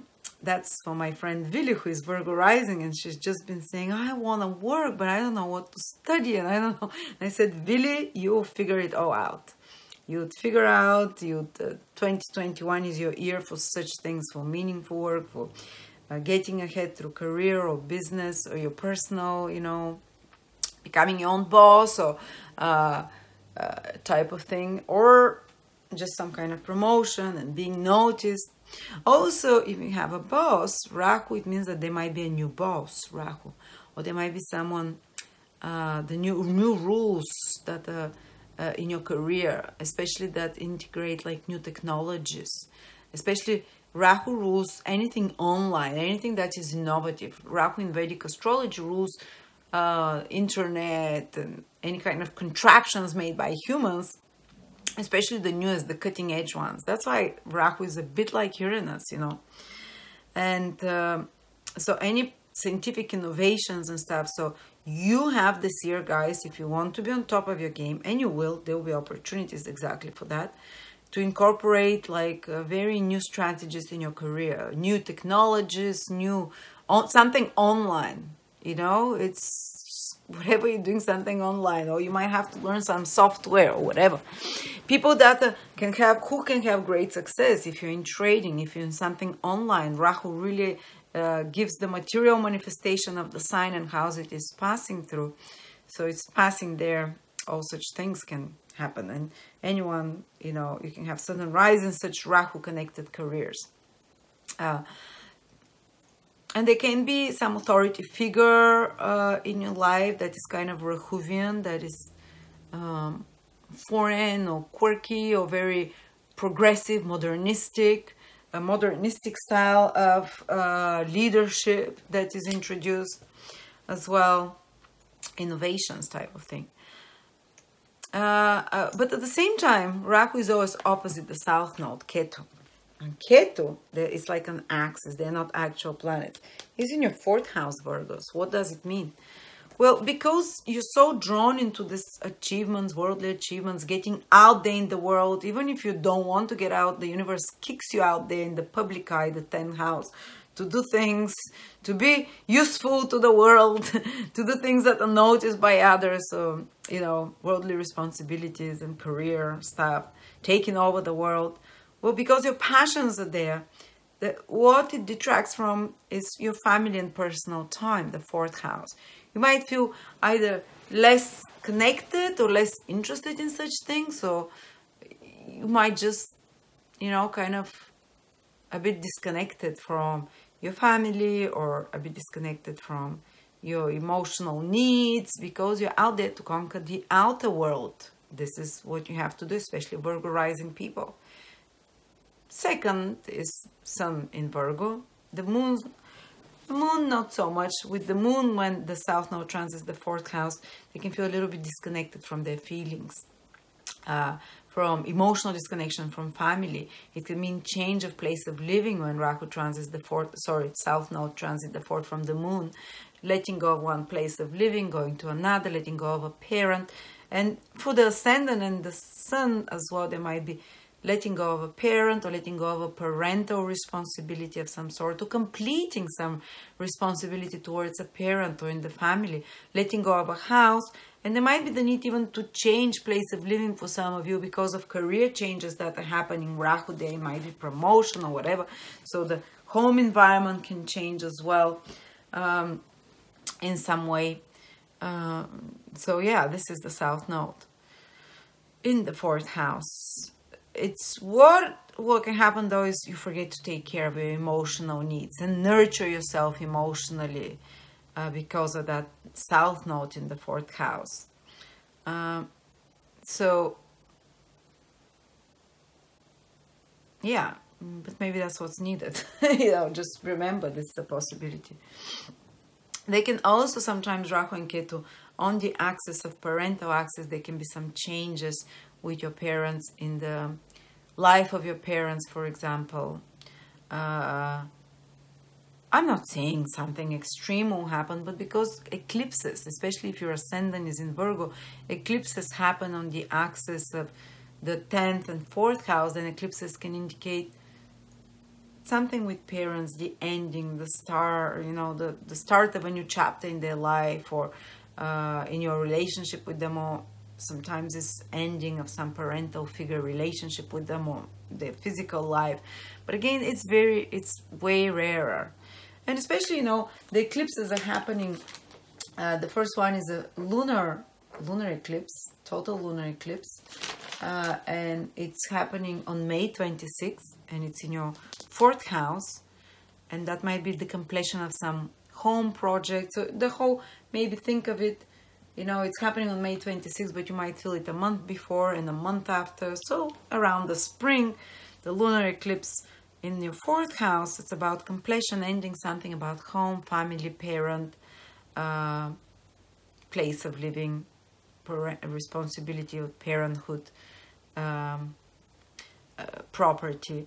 And then seeing the results of, you know, you might be able to finally sell a property or complete, you know, parental responsibility, or move from somewhere. Then there is another, and this eclipse is at 5 degrees Sagittarius. So if you're around 5 degrees Virgo, Sun, Moon, or Rising, that will be felt stronger. You know, that's if you're born from around the 26th to around the 31st of August, if it's your sun sign, or around 5 degrees, say around from 2 to 7, 8 degrees in Virgo, you'll feel this first lunar eclipse on the 5th of, on May 26th. Then there is a solar eclipse on June the 10th. Now, solar eclipses are felt very strongly. They're more powerful. Solar eclipses act for 6 months after that. And the June solar eclipse on the 10th happens in your 10th house with the North Node. So it gives you something. The South Node completes something, ends something. The 10th house eclipse gives you something. And especially if your Sun, Moon, or Ascendant is around 19 degrees in Virgo. That means if you're born within 3 degrees is the most important. So if you're born around from the 9th of September to around the 15th of September, with peak around the 12th of September, so 9th till 15th of September, you are going to feel it. And that's eclipse that can bring new beginning in your career. It can bring a new beginning in your and not immediately, maybe not in June, but something can happen there, like a crisis or some awakening or some pivotal understanding that happens, and within 6 months or even to a year after that, it can just change the direction of your career, usually to bring something new, usually to align you to your purpose somehow, because Rahu tends to give. And some change can happen, big change in the life of your father as well around that time. My husband had that eclipse exactly last year in his 10th house. And on that day, 2-3 days around that eclipse, he kind of felt very hurt by people that he got together who asking him, what do you do? And he said, I still don't know what I want to do. And he went through some crisis, and that crisis put him into determined mode to really figure out what it is, his worldly responsibilities and duty and mission. And within 8-9 months of that eclipse, he discovered his passion. He discovered his something that he feels like a mission, because he's obsessed with that. So this can kickstart such process for you, some process of promotion or change in your career, blah, blah, blah, that we talked about. Then there is another eclipse. There is a lunar eclipse, but this one now is not going to be on the 19th of November. It's at your 9th house, does not affect you, some change.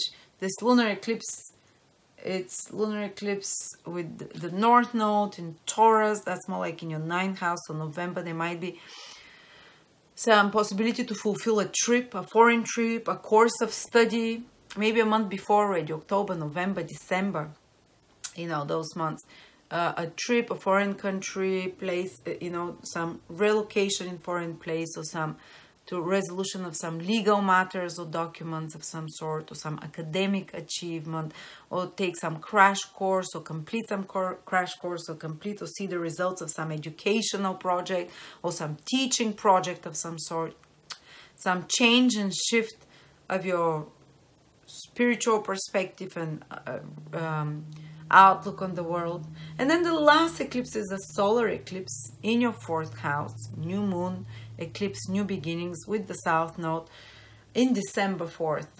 December 4th, remember, so new moon eclipse, so it means you're gonna feel it possibly November, December, and 6 months after that into 2022, which talks about a shift in your personal life, emotions, letting go maybe of some baggage, which is with South Node, letting go of some family baggage, some family karma, completing a family cycle as well.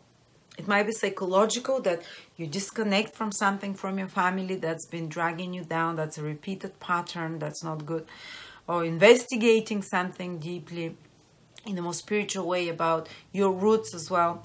And it starts like a new chapter in your life by first letting go of certain connections to things from the past, from your family, understanding something from the past, and start a new chapter of what you emotionally need, of what you emotionally is important to you, of your emotional needs. And even for some of you can mean relocation, change a place of living, starting a new chapter in their family, by, you know, but it might involve some kind of sacrifice, because it's with the South Node, letting go of something so you can start a new chapter with family, with home, and such kind of duties, place of living. And especially Virgos that are born around 12 degrees, Sun, Moon, or Rising, they'll feel it the strongest. 12 degrees, Virgo, it's, I would say, born from around the 2nd of September to around the 8th of September, with peak on the 5th of September. They can feel this eclipse very strongly, that can change the direction of their life somehow, especially on the axis of family and home type of thing. Okay, and then we have to talk about Mercury retrograde periods, because you're ruled by Mercury. Whenever Mercury goes retrograde, You have to put extra efforts in that area of life to arrange it, to order it, to manage it better, or just use more of your skills. Then guess where Mercury goes retrograde for you 3 times this year, guys? In the houses of work, career, and money. Again, material things. I don't know. This is what you're called to do. This is what you're called to master in 2021, to really put it in order. I mean, that would be fantastic here. Starting businesses, growing businesses, starting new careers, so working on your career, working on new income, or working on fixing financial issues and debt, and going after your, practical things to secure your security. Okay, great analogy. Mercury first goes retrograde in February. From January, so basically the first 20 days of February, from January the 30th to February the 20th, in your 6th house, where all this party is there with Saturn and Jupiter. So you might be, basically working on some project behind the scene, having to fix something at work. Maybe your schedule at work will change. Your routines will have to be re-examined and readdressed. You might have some surprises at work. So there is a plan to do this, but it turns, you have to quickly adapt. You have to change, because Mercury retrograde brings us surprises, teaches us to be flexible at the work environment with work responsibilities, to re-examine what is really necessary, what is priority to do there. Together, Saturn and Jupiter will help. Maybe make you shift your attitude towards work. If you're not in the right work, this is exactly when you can change and say, okay, that's it. I'm speaking up. I don't like this responsibility. I don't like this duty. I don't like this work environment, or I don't like this project, or so I need to speak about that, or I need to change it. You change something when Mercury is retrograde with your career, with your health, with your work, or with your health, or with a project. There might be some tensions with career, with colleagues. Things that are unsaid can come to the surface to be talked about. Or you just might need to use 3 times more skills in some work project. Or it might get delayed for this period, but, on some preparing some work project, some project, whatever, and using a lot of your intelligence, skills, knowledge, or perfecting some skill of yours. The 6th house is mastering some skills like an apprentice, so that can be more demanding, and that requires 3 times more effort and conscious concentration. And the final result can be 3 times more lasting when Mercury turns direct from the end of February, basically. And you'll have sorted some problem there, or have really worked very hard on some project, or, work and fixed it, or might have readjusted the circumstances around your work somehow. But your daily responsibilities and duties, they also are kind of out of whack for a little bit when Mercury is retrograde. You're examining, maybe you'll change some things, maybe you're not going to do the same things like the list you normally do. You have to rearrange, you have to be flexible there. Also, it can be about rearranging, reorganizing your space and your environment. It might be about readdressing health issues. I think from the very beginning of the year, for you Virgos, if you want to change some bad habits or really change your perspective, that's a retrograde planet, on your health or some habits or how you take care of your body, whether you start a diet, whether you quit something. This is the time to do it. When Saturn and Jupiter just enter your 6th house, Mercury goes retrograde, so January, February, this is when you can really do something so that you've never had the focus and concentration to do it, to reprogram your mind. This is Mercury, how you think, your internal dialogue about such a habit, or about such self-internal dialogue about your own health as well, and so on. And it can be about revisiting and some kind of imbalance situation as well, completing some work project from the past, revisiting some kind of conflict situation that is awakened, and you have to deal with that. You have to speak out about it. This is Mercury retrograde in the 2nd house, in the 6th house. Then Mercury goes retrograde in your 10th house. Surprise! With the that's in May 29th to June 22nd, when there is an eclipse also in your 10th house with Rahu, all we talked about. So Mercury intensifies it very strongly in this 10th house. Especially if you're Gemini, Sun, Moon, or Rising from 16 to 25 degrees, this Mercury retrograde can feel quite intense. 16 to 25 degrees. Virgos, what that would be, born from the 8th, 9th of September to around the 18th of September, you're going to feel this Mercury retrograde. It's going to square your ascendant, Sun, or Moon here. So this will be a very busy, important time for your career. Exactly like I said, you might rethink your career, the direction. You might find some very important information or news about your mission in life. You might have to complete some career project around that time. Maybe edit it, fix it, or have important conversations with bosses or authority figures, or with your inner authority figure, make some important decisions and surprising changes.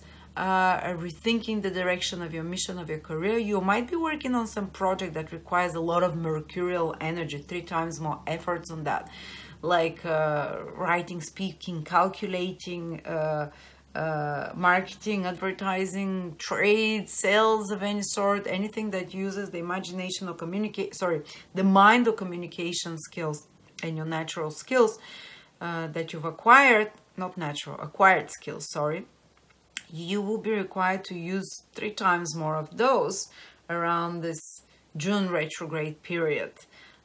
Something important is happening there with authority figures, with your career, with this Mercury retrograde. There might be some surprises there, but usually if you bring out your best foot forward, you can really have great results at the end of this. And you might there is a full moon there, new moon, so something new comes in your career, but also there's something from the past that you're incorporating or working to complete or to fix as well in regards to your career. And then last but not least is Mercury retrograde in your 2nd house. It's most of October, from September 26th to October the 18th. Mercury is retrograde in your 2nd house.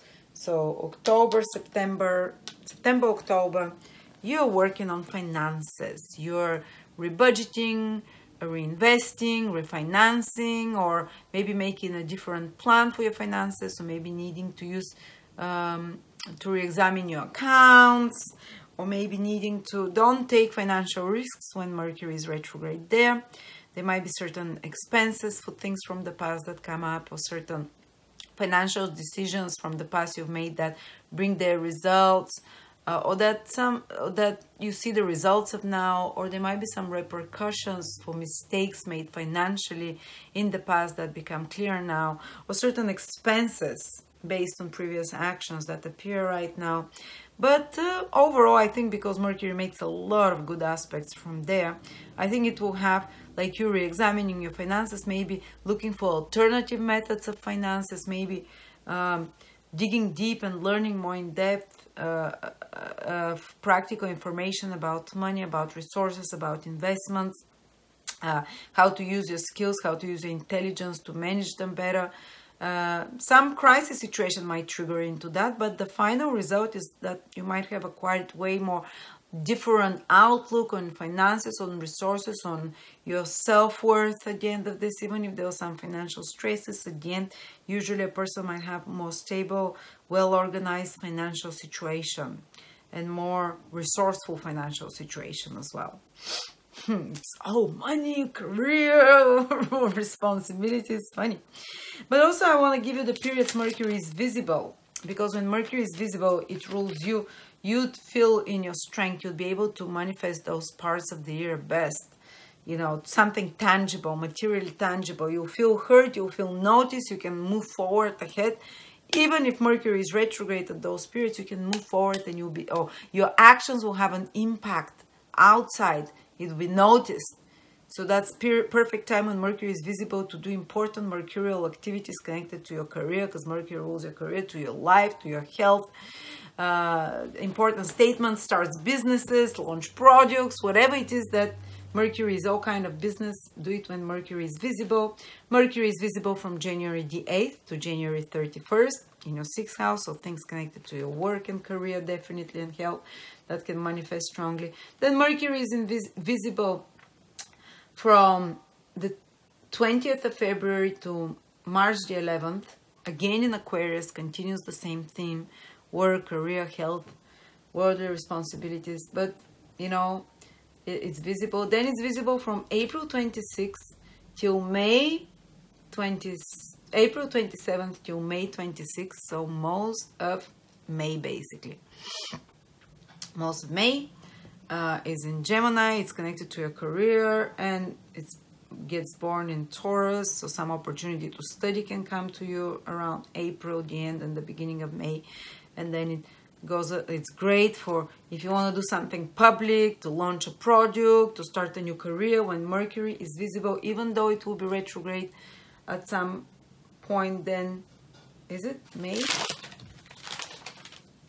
Is Mercury retrograde in May? Yeah, even though it's retrograde, because it's visible, you can start things in your career, honestly. So this May 26th to 25th of Gemini, April 27th till May 26th, it's very important. You can be seen, you can be recognized in your career, do something important, mercurial with your career. And then it's visible again from July the 2nd till July the 26th in your 10th and 11th houses. You can career again, visibility plus gains and social influence. So if you have something to announce, to put to the public, or if you want more gains and earnings in business-wise, this is fantastic. July 2nd till July 26th, so most of July. And the last time, oh no, it's not last time, then October 17th till November 16th is again visible, connected to your 6th house and 3rd house again. And then it's again visible. So these are the periods you're going to feel strong. And then December 22nd till the end of the year, Mercury is again visible. In your 5th house, it can be the birth of a new romantic relationship. It's born day in your 5th house. It can be conception of child. It can be some new hobbies and fun and entertainment, or new creative project that I conceive. All right. And now I want to go through the outer planets. Oh, Venus is in Virgo from July 23rd till August 17th. This is good period for you Virgos. You'd feel more, because Venus always helps, even though Venus is a bit weak in Virgo, but makes you feel more attractive. It can attract love to you. It can make things flow easier. It's just supportive. It's protective. So if you plan anything pleasant, enjoyable, or that you want to attract social approval, and if you want to attract the support of others, use that period, July 23rd, August the 17th, when Venus is in your sign. You're just more likable and you attract Venusian things, money more easy, admiration, pleasures, you know. And then Mars is also in your sign from August, the beginning of August till mid-September. It will really, so August till middle of September, it will really mobilize you to act, to get things done. So that's a very, very strong period for you. You might get frustrated at moments. You might get impatient, especially from the middle of August when Venus is no longer in your sign. So Mars only stays there. So you can be like more stressed and nervous, but you definitely in a no-nonsense attitude. Let's get things done fast, fast, fast, and you can move things forward. I think, let me see if Mars becomes visible in your sign. No, this year it's not in your sign. Mars becomes visible in you. All right. And then I want to give specific degrees. Virgos born from 6 till 15 degrees in Virgo, or basically if the sun is those degrees, they're born from the 30th of August till September the 8th. August the 30th till September the 8th, till 8th of September. They have Uranus trine, the sun, moon, or ascendant. Fantastic. And it's happening from the 9th house. There will be opportunities. This is very rare. It's not going to repeat again in your life. This transits, you're going to feel it very strongly. Uranus trine your sun, moon, or ascendant brings powerful opportunities for study something. It's from the 9th house to expand your horizon. You can meet new interesting people that are foreigners or that are more educated, or they have a higher perspective from you, and they can allow you also to align yourself to a higher perspective, to be more optimistic, to see things from a more positive state of mind and more intelligent state of mind. There can be a sudden opportunity to study something abroad, to travel abroad. If you have any chance to travel abroad, to expand your horizons through study, whether it's astrology or whether it's some other subject, academic, take it. It's a unique opportunity. Anything that you can learn, it doesn't have to be with certificate or academic. It will bring some powerful opportunity for you, and you're much more open to incorporate new things into your life, new technologies, new type of people you've never met, and they don't disrupt your daily life. Travels will go fantastic. They will be so mind-opening, opportunity-wise, you know. If it's your sun in those degrees, your career, especially career connected with Uranus, which is new technologies, online, which is connected to something alternative, but whatever your career it is, Uranus will help you integrate new things, expand it or grow it, or make it more popular. Uranus is social collective groups of people as well. Uranus can also help you really feel electrified and reach large audiences of people somehow. Expand your social marketing or social connectivity as well, and networking. Alternative ideas, fantastic for studying occult, esoteric topics. Uranus is like that, or astrology. You can flow if you're trying to start an astrology business. Uranus trines your sun, moon, or ascendant, or anything alternative, or anything connected to networking, to marketing, to social connectivity, to anything connected to new technologies, anything connected to broadcasting, anything connected to the internet, anything connected to social media. We said that anything connected to social activism can go very well, or connected to joining certain groups of like-minded people, or connected to what is that, like we have to, any business that you have to, supply chain type of stuff, you know, distribution of any sort goes great. But usually it's some injection into your, just a freshness, of newness, of excitability that Uranus will bring you, and things just happen with these. They flow, they happen fast, but not in a disruptive way. You feel like you can even look different. You just feel, I feel more excited. I feel more, you notice new opportunities. It's very electrifying. It's lovely. A new person can come. If it's your moon trine, you can change place of living with ease, or something with your family or home or parenthood can be very awesome if you're on those degrees. Some new things happening there, like new parenthood or new home, or, you know, or new emotional connections with Uranian people that are interesting, or something new happens in the life of your mom that's exciting. Or emotionally, if it's your sun, we talk mostly career, usually your goals, your confidence, a Uranian kind of male that is different people in your life. If it's your ascendant, everything that we talked about. And then if you are those Virgos that are born from 18 degrees till 23 degrees in Virgo, you're having Neptune opposition. So basically born from around the 11th till the 16th of September. 11th till the 16th of September, you're having Neptune transit, Neptune opposition. Now that's a bit trickier. Now that can mean a bit of a lack of motivation, or a bit of unclarity in certain areas of life. Or it's kind of, it's time to let go and let God. And it might be a bit disconcerting because Saturn and Jupiter in the 6th house want you to get organized, to get practical, but Neptune is the opposite. So this will be this push and pull. You'll have responsibilities and worldly duties and the need to get organized, but Neptune asks you to spend more time alone, go to the beach or meditate, or in extreme cases you might feel like escaping reality, getting drunk, getting lost in some private hidden affair. Sometimes people, when Neptune opposes their ascendant, especially their moon, they get drawn in some kind of impossible love affair. hidden private, even if they're married, or they get attracted to someone they want to save, or they get, you know, someone, there are too many people that they need to save, or that they're giving them a finger and the other person takes a hand.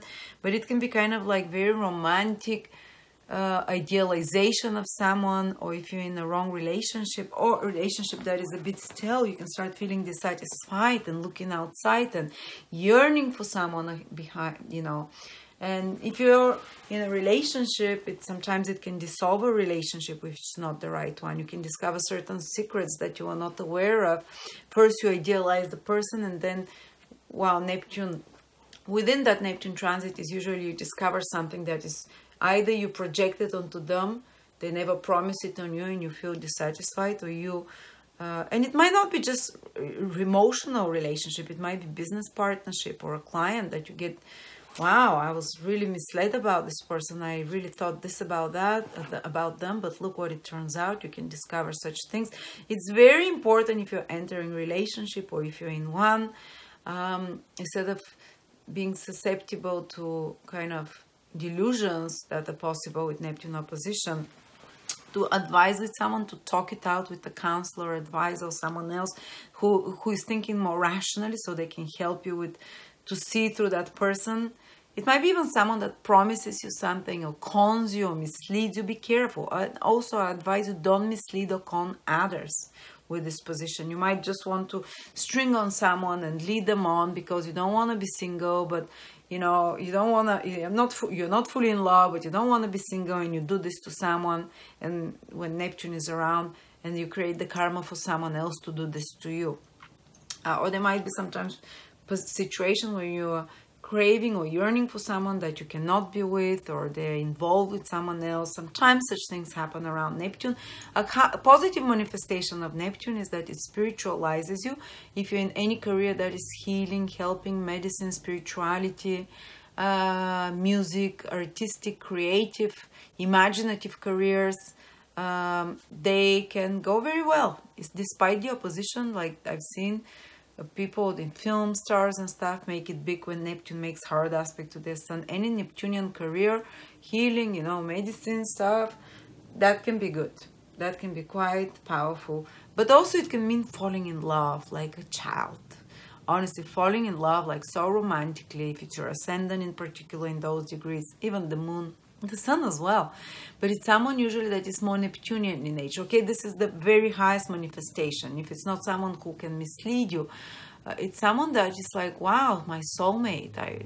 You might idealize them, and sometimes that's what needed for Virgos, to idealize, because they have too many, you know, check marks, what I want, you know, like from a partner, or what I don't want. So sometimes they need to kind of get blind in love type of thing, and idealized type of version. It's just make sure that you're aware of the, you know, because you might sometimes attract someone who likes to drink or smoke, who have some addictions or some secretive vices that are hidden. But the highest manifestation is someone Neptunian, a fisherman, a doctor, a healer, a foreigner from abroad, someone who is a Neptunian of some sort, musician, you know. So that's okay. If you meet such a person, then very likely it's not going to, it's the higher manifestation of Neptune. Might be really like a soulmate, but there's definitely a feeling like, wow, emotionally, I feel connected. Even though you don't believe in such bullshit like Virgo, you're practical. Some of you, if you're born in those degrees, you might be like, wow, I think our souls are talking to each other type of thing. I wish you all that you have the higher manifestation of Neptune. Some good remedies: go swim, spend more time alone, listen to good music, more gentle music, classical music, meditation, some spiritual things, you know, maybe join a group of spiritual people to talk about spiritual things as well. And yeah, you might find it hard to say no to people. You might find it hard to say no to if you are those degrees, you know, you have to learn to kind of put boundaries a little bit, because Neptune makes you like become boundaryless without like anything goes. I think maybe Saturn and Jupiter from the 6th house will help. Okay, and then the last group of Virgos, Pluto is trining them. 24 degrees of Virgo till 27 degrees in Virgo. So those born from the 17th of September till the 20th of September, they're having really empowering time with Pluto. 24 till 27. Pluto tells them you can do anything, and it's a trine. Pluto tells them you can really basically take over the world and use something you've never had the willpower for. And Pluto just increases the willpower and aligns your will with the divine will. Pluto is divine willpower. It's almost like by force, but you want it as well. You're aligned to the divine willpower, so you can achieve something great in your career, or especially careers that are connected to healing again, to transformation, spirituality, psychology, the occult. Power, any positions of power, you can receive more power. Any career changes, if it's your sun in those degrees, will be very empowering. We will put you in a position of more power, you know, and more influence. And you can attract males that are plutonic of nature, for example, powerful, strong, very deep sexual connection, very intense, like I want to own you, possess you, but it's not disruptive. It's intense, but it's not disruptive because it's a good aspect. Or if it's your moon, there are also relationships are possible, some intense woman or some big positive transformation with your home and family as a parent, in your personal life, something empowering, some more control over your feelings and emotions, taking back your power emotionally from someone, moving to a place that you feel more connected to as well, and emotional connections as well. If it's your ascendant, all of those things is from the 5th house. It might be a romantic relationships if it's your ascendant 24 till 27, maybe a degree plus minus.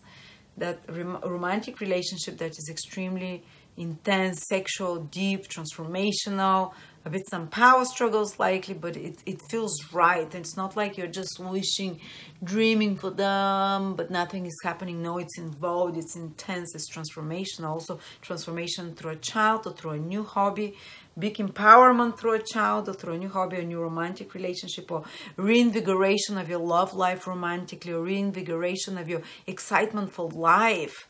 Pluto, not excitement, it's like intensity for life, deep feelings that you feel for it, control of the creative flow as well. So a lot of interesting things, guys, a lot. Those trines, a lot of support from Uranus, from Pluto. Neptune can mess up with some of you, but it can also manifest in the higher level. So what an eventful year. Thank you so much. And I look forward to see you next year. Write your comments, what you see below throughout the year. Watch this video, come back to us, say, oh, I'm this degree, say maybe your ascendant is a 25-degree Virgo and Pluto is trining your ascendant, and you manage to take control of your weight, and you manage, the ascendant is the physical body, Pluto is control through from the 5th house through a favorite sport, or maybe you fell in love deeply, or maybe there was some transformation in your life and empowering. You know, write to us what you see so others can listen from you and see what they can expect too. I love you.